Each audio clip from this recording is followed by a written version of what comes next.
Welcome to The Explainer, where we break down the big stories behind the numbers.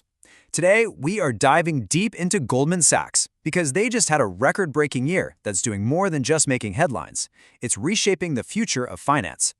Okay, so let's start with the number that got everyone talking, $51.32. Now that's not a stock price. That is Goldman's record-shattering diluted earnings per share for 2025. A number like that, it's a clear signal. This is a company at the absolute top of its game. And this kind of performance, well, it doesn't just come out of nowhere. It's built on a rock-solid foundation. For decades now, Goldman Sachs has been the name in global mergers and acquisitions. To put that in perspective, in 2025 alone, they advised on transactions worth a staggering $1.62 trillion. So the big question is, how did they pull this off? And maybe more importantly, where are they going from here? Well, for this explainer, we're digging right into Goldman's own annual report and a really sharp analysis by HDIN Research. So we've got an inside look at their game plan. You see, the real story here isn't just about one fantastic year. It's about a massive, fundamental pivot in the company's whole strategy.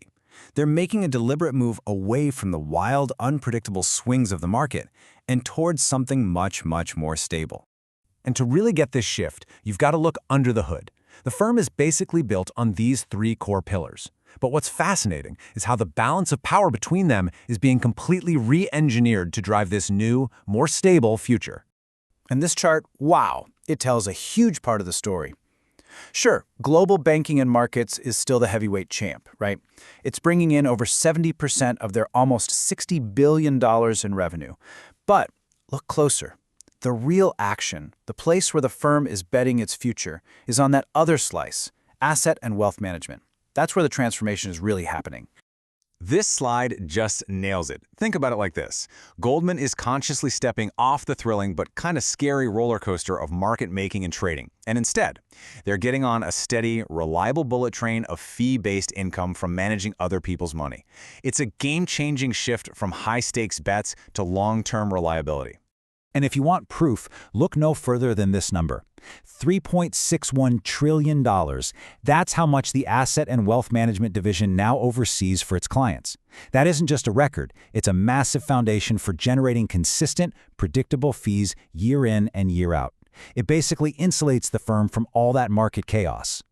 So how are they making this massive pivot happen? Well, they're decisively cleaning house. They sold off their GM credit card program, they're moving on from the Apple Card, and they're shrinking their own direct investments. Every single one of these moves is a calculated step to free up cash and sharpen their focus on this new, more stable future. Now, this whole transformation, it isn't just some strategy cooked up on Wall Street. Nope, it's a global plan, and it's designed to find and capture growth wherever it's happening in the world, building a business that's truly diversified and resilient. So while the Americas are still the heart of the business, making up about 63% of revenue, Goldman's footprint is absolutely global. They've got a really strong and growing presence all across Europe, the Middle East, and Africa, and they're strategically positioned in key growth markets throughout Asia, including China, which for reporting includes Hong Kong RMR and Taiwan Province of China, making it a critical piece of their whole global puzzle. Okay, so we've seen the strategy, we've seen the execution. But let's be honest, the only question that really matters is this. Is this massive strategic shift actually working? Is it paying off? Well, the numbers here give a pretty clear verdict. Return on equity, or ROE, is one of the best ways to measure how profitable a bank is. Basically, how much bang they get for every buck of shareholder money. And just look at that jump. Goldman's ROE climbed from a solid 12.7% to a really strong 15% in just 1 year.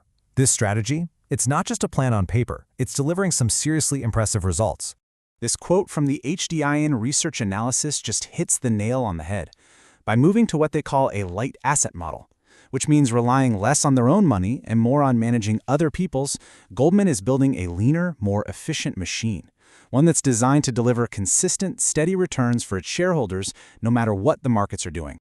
So, this all works. The transformation has been a success, which, of course, brings us to the next big question. With this new model firing on all cylinders, what's the firm's next big bet? What's their alphabet for 2026 and all the years that follow? And that alphabet is actually pretty clear. It's time to hit the accelerator. They've proven the strategy works, so now the company is in a perfect position to just double down and aggressively scale up these super stable, highly profitable businesses. The mission is no longer about transformation. It's about maximizing the huge potential of this new, more resilient business model. So, if you want to explore the full scope of Goldman's incredible strategic pivot and what it means for 2026, you can find the complete report this analysis was based on over at HDINResearch.com. It's a really fascinating look at a financial giant reinventing itself right before our eyes. Thanks for watching.